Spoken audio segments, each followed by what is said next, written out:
আসসালামু আলাইকুম। আমাদের মধ্যে অনেকে আছেন যাদের আইএলটিএস লিসনিং এর এমসিকিউতে ভালো স্কোর আসে না।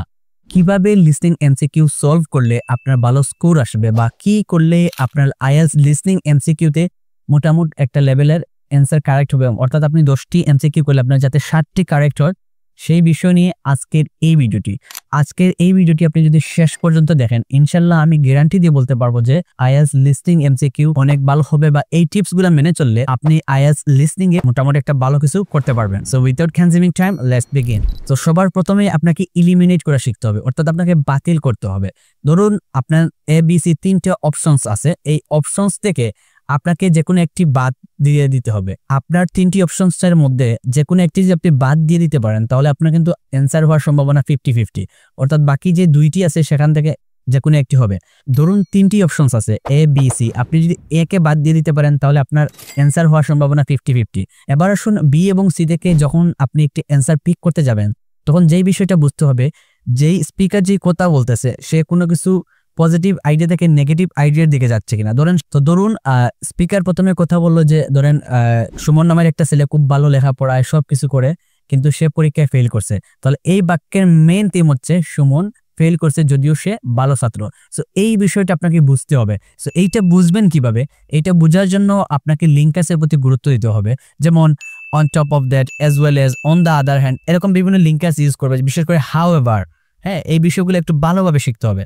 মানে আপনি শুধু মুখস্থ করবেন না, এই লিঙ্কাসগুলা লিসনিং এ তারা কিভাবে ইউজ করে সেটা আপনাকে বুঝতে হবে। আর সেটা বোঝার জন্য আপনি ট্রান্সক্রিপ্ট ফলো করতে পারেন। ক্যামব্রিজের বইয়ের শেষের দিকে যে ট্রান্সক্রিপ্ট দেওয়া আছে লিসনিং এর, সেগুলো ভালো করে দেখবেন, সেগুলো ভালো করে বুঝবেন। নাম্বার 2তে আপনি যেই কাজটা করবেন, প্রথম আপনি যখন লিসনিং এর এমসিকিউ সলভ করবেন, শুধুমাত্র সেকশন 2 এর যেই এমসিকিউ গুলো আছে সেগুলো সলভ করবেন।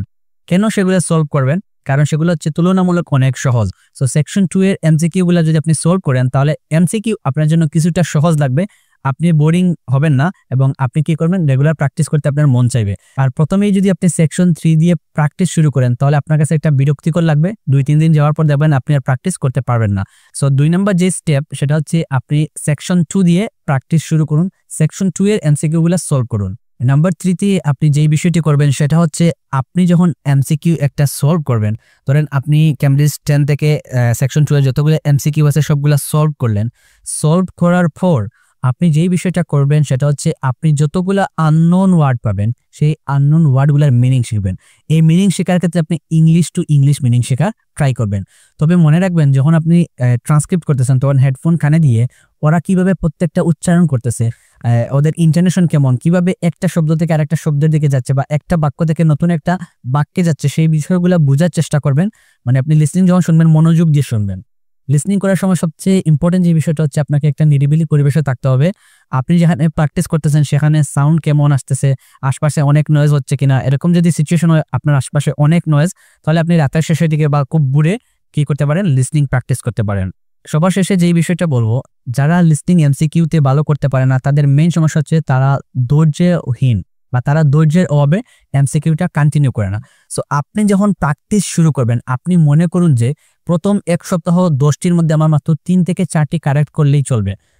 পরের সপ্তাহে আরো 1টি বা 2টি করে আপনি বাড়াতে পারেন। যেমন প্রথম সপ্তাহে আপনার টার্গেট ছিল 3 থেকে 4টি কারেক্ট করা 10টির মধ্যে, পরের সপ্তাহে সেটা 4 থেকে 6টিতে নিতে পারেন। অথবা যারা একেবারে বুঝেন না তারা প্রথম সপ্তাহে মাত্র 2টি অ্যান্সার কারেক্ট করার ট্রাই করুন, পরের সপ্তাহে 4টি, এর পরের সপ্তাহে 6টি, এর পরের সপ্তাহে 8টি। আপনি যদি টানা 15 থেকে 20 দিন শুধুমাত্র এমসিকিউতে সময় দেন, আপনার জন্য আইএলটিএস লিসনিং এমসিকিউ অনেক অনেক সহজ হয়ে যাবে। সো ভিডিওতে যেই বিষয়গুলোর কথা বললাম সেগুলো একটু ফলো করেন, বেশি বেশি করে প্র্যাকটিস করেন। তবে শুধু প্র্যাকটিস করলেই হবে না, you have to work hard. আপনি যখন কাজ করতেছেন, আপনি যখন হার্ড ওয়ার্ক করতেছেন, এই হার্ড ওয়ার্কটা বুঝে বুঝে করবেন।